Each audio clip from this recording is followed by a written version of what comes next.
Si les gens savaient qui je suis vraiment derrière cette robe, ils se moqueraient de moi. Je pense vraiment que ce ressenti d'illégitimité s'arrête au moment où on réalise qu'on a autant le droit d'être impeccable à l'extérieur, tout en étant encore en travail à l'intérieur.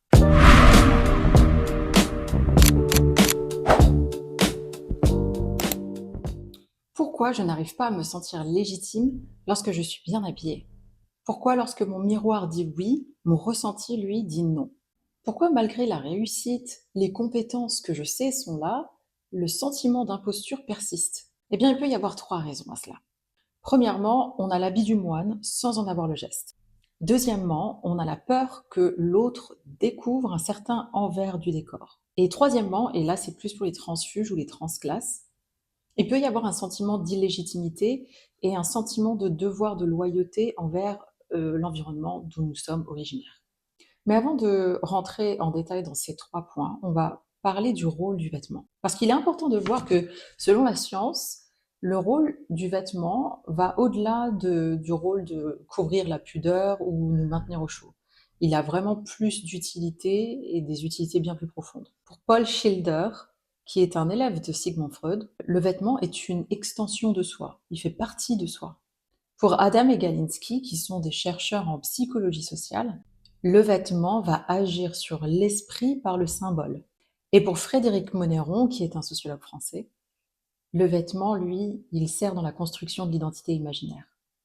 Pour Schilder, notre cerveau va intégrer tout ce qui va toucher notre corps de manière durable, comme le vêtement, les accessoires ou les bijoux, comme dans son schéma corporel. Le vêtement n'est plus quelque chose que vous posez sur vous, mais il devient vraiment une extension de vous. Si vous portez des talons hauts ou si vous portez une robe à traîne, votre cerveau va recalculer votre taille, votre allure dans l'espace.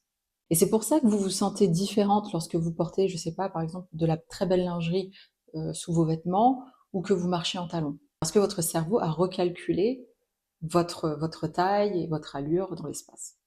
Maintenant, pour ce qui est de la thèse selon laquelle le vêtement va agir sur l'esprit par son symbole, il faut voir le concept un peu comme un pouvoir magique. Si vous portez une veste que vous associez au pouvoir et à la rigueur, eh bien votre cerveau va réellement activer des compétences de concentration et d'assurance qui sont supérieures. Là, dans cette théorie-là, c'est vraiment l'habit qui dicte comment se comporter. Vous savez, c'est un peu comme ces personnes qui vont porter des lunettes pour rebooster leur confiance en eux ou leur charisme, pour se donner un air plus intelligent. Il y en a qui font ça. Donc les verts sont neutres, hein, mais en portant ces lunettes, c'est comme s'ils développaient leur capacité à être justement plus intelligents. Plus intelligent, plus charismatique. Le cerveau va réellement booster en fait les capacités intellectuelles, vous allez vous sentir plus capable. Et maintenant, pour ce qui est du fait de voir le vêtement comme un outil de construction de l'identité imaginaire, Monneron, lui, voit la mode comme une sorte de laboratoire de l'identité. Donc s'habiller permet de se projeter dans cette personne que nous aimerions devenir, mais que nous ne sommes pas encore tout à fait. Fake it until you make it. C'est une sorte de métamorphose sociale. Et là, le vêtement va créer une image, donc l'identité imaginaire, qui va devenir réelle à force d'être portée et d'être vue par les autres. Et justement, Frédéric Monneron dit dans la sociologie de la mode est avant tout une mise en scène du sujet. Elle permet à l'individu de se construire une identité imaginaire, de se projeter dans un personnage qu'il n'est peut-être pas encore tout à fait, mais qu'il aspire à devenir. En résumé, pour ce qui est du rôle du vêtement, on a ici Schilder qui nous explique pourquoi on se sent différent en portant le vêtement.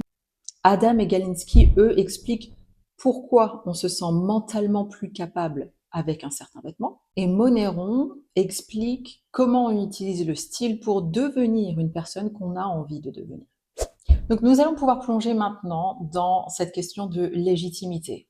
Pourquoi on ne se sent pas légitime? Et la première des raisons potentielles émises, c'était que on a l'habit du moine, mais on n'en a pas l'habitus. Bourdieu, encore lui, explique que l'exis corporel, donc l'aisance avec laquelle vous le tenez, est un héritage. On se souvient de ça. Et si on porte le vêtement sans l'habitus, qui est une sorte de seconde nature, qui va avec, eh bien on va se sentir comme usurpateur ou usurpatrice. Vous voyez, le problème, c'est que si vous changez de vie sociale, votre boussole interne, elle, va toujours pointer vers votre ancien mode de vie. Une belle robe ou de beaux habits en général, ça peut être un changement radical dans votre bulle naturelle. Et c'est pour cela que je vous parle toujours de travailler l'intérieur. Ne travaillez pas uniquement l'extérieur pour devenir une personne plus élégante. Il ne suffit pas de porter un bel habit. Il faut apprendre les bonnes manières, il faut intégrer des nouveaux gestes, des nouveaux codes. C'est un peu ça, mettre à jour sa boussole, c'est travailler son habitus. Et pourquoi on le fait? Pour se sentir enfin chez soi, dans cette nouvelle bulle que nous nous sommes créée. Ou que la vie a créée pour nous, d'ailleurs. Et maintenant, la deuxième raison émise, la peur que les autres découvrent l'envers du décor. C'est un peu, beaucoup d'ailleurs, le syndrome de l'imposteur. Plus vous êtes élégante et parfaite à l'extérieur, et plus vous allez avoir peur que le contraste avec votre intérieur, qui peut être chaotique, soit flagrant. Et quand je dis l'intérieur chaotique, je fais référence à vos peurs, à vos doutes, à votre fatigue, à votre sentiment de ne pas avoir fait suffisamment. Pauline Rose Clance, c'est une psychologue américaine, a démontré que ce sentiment n'est pas juste un manque de confiance en soi classique. C'est un problème d'intégration de son propre succès.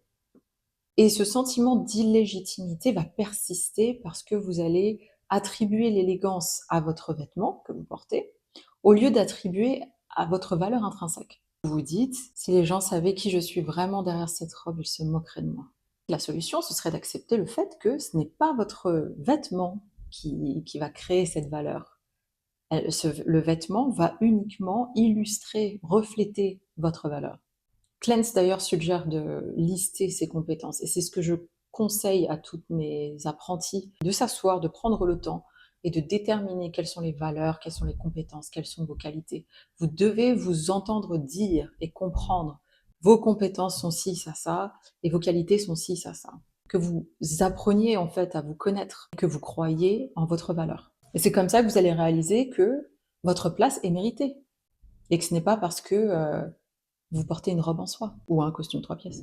Je pense vraiment que ce ressenti d'illégitimité s'arrête au moment où on réalise qu'on a autant le droit d'être impeccable à l'extérieur tout en étant encore en travail à l'intérieur.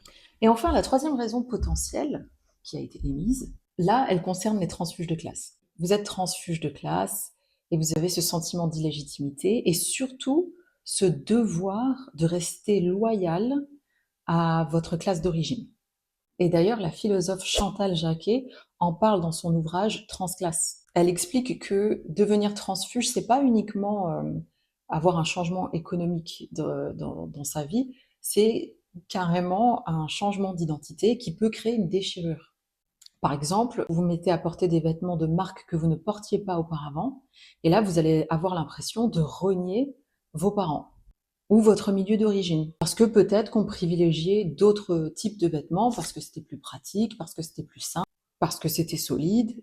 Donc aujourd'hui, vous arrivez à un niveau où vous avez les moyens de mieux vous habiller et pourtant vous vous sentez mal de mieux vous habiller. Vous avez l'impression de porter un costume, le costume de l'ennemi ou le costume de quelqu'un qui se prend pour je sais pas qui. Tout le monde vous voit avec cette preuve comme quoi vous ne faites plus partie des leurs. C'est ce que Chantal Jacquet appelle la honte de soi ou la honte de ses origines. Mais là encore, il s'agit de recadrer sa boussole. Tout est une question de perception. Évoluer ne signifie pas renier. On peut très bien garder ses valeurs d'origine, le travail, l'authenticité, la solidarité, tout en adoptant une esthétique différente. Le vêtement est un outil de communication uniquement, pas un certificat d'abandon. Vous connaissez peut-être une influenceuse qui s'appelle Who is Constance, et j'ai vu une vidéo récemment où elle déplorait le fait que dans ses commentaires, elle avait des, des attaques. On lui disait, parce qu'elle s'identifie comme transfuge, je pense qu'elle en est une, on lui disait de manière péjorative que certains de ses comportements ou de ses expressions, je ne sais plus exactement quoi, trahissaient le fait qu'elle venait d'un milieu pauvre. Et elle a brillamment répondu en leur disant mais qui vous a dit que je cherchais à cacher le milieu d'où je venais? Elle n'a pas honte de venir de là d'où elle vient, au contraire. On peut sentir chez cette personne que son identité est forgée au travers des valeurs qu'elle a et non par rapport au fait qu'elle a un nouveau statut économique aujourd'hui. Ce sont au contraire ces personnes qui lui ont envoyé ces commentaires-là qui sont enfermées mentalement dans cette prison, dans cette perspective. On vient d'un milieu social, on doit rester exactement avec les mêmes codes, les mêmes habitus, les mêmes choses que notre classe d'origine. Et je pense que pour se sortir de cette prison mentale, eh bien, au lieu de le voir comme une trahison envers sa famille, envers ses parents, envers ses origines, envers sa communauté, je sais pas, eh bien, il faut le voir au contraire comme un badge d'honneur et un hommage. Parce que comme je l'ai dit tout à l'heure, on ne change pas nos valeurs. On n'est pas obligé de changer nos valeurs. On parle juste d'une esthétique. On a une esthétique différente, mais on garde nos valeurs. On ne cache pas d'où on vient. Et c'est un grand respect pour tous ceux qui se sont battus avant nous. Et là, je pense à nos parents. Je le dis en tant que maman. Je donne énormément à mes filles. Je veux leur donner la meilleure éducation. Et mon but, c'est bien sûr qu'elles aillent plus loin que moi. Je ne veux pas qu'elles démarrent dans la vie là où moi j'ai démarré. Je veux qu'elles aient plus d'avance, qu'elles aillent plus loin, qu'elles poussent plus loin. Et pourquoi? Dans le but d'être un meilleur sujet pour la communauté, un meilleur sujet pour la société. Ça ne fait pas de sens de se battre toute une vie, de travailler, de trimer, de se sacrifier, de donner du temps, de l'argent, de la sueur pour que les enfants refassent encore la même chose. C'est pas ça le but. Donc il faut le voir comme ça. En tant que transfuge, il faut se dire, eh bien, aujourd'hui, j'ai une meilleure qualité de vie. Je peux briller, je peux servir la société différemment, avec plus d'outils entre les mains, plus de force, plus d'ambition, plus de confiance en moi, plus d'assurance, plus de compétences peut-être même. Et ça, c'est grâce au travail, au sacrifice que mes parents ont fait, ou mes pères, ou enfin, voilà, les ancêtres, j'en sais rien. Et en gros, il faut le voir surtout comme un respect pour tous ces sacrifices-là, et non pas comme une trahison, certainement pas comme une trahison. Voilà, que l'on parle d'habitus, de syndrome de l'imposteur, ou de sentiment de trahir nos racines, le point commun reste le même. C'est le sentiment que votre vêtement dit trop ou mieux que ce que vous pensez mériter ou être. Pour vous sentir légitime, il faut absolument que vous arrêtiez d'attendre que le vêtement fasse le travail pour vous, décider qu'il ne sert pas de camouflage, mais de comprendre que ce n'est qu'un miroir qui reflète ce que vous êtes à l'intérieur. Et encore une fois, vous avez le droit d'être à l'intérieur un travail, comme on dit, in progress, en cours. Donc non, vous ne portez pas ces vêtements pour cacher le fait que vous ne connaissez pas tous les codes. Vous les portez pour vous donner la structure nécessaire pour les apprendre. Vous ne les portez pas pour dissimuler les doutes intérieurs, mais vous les portez pour honorer le fait que vous avanciez malgré vos peurs.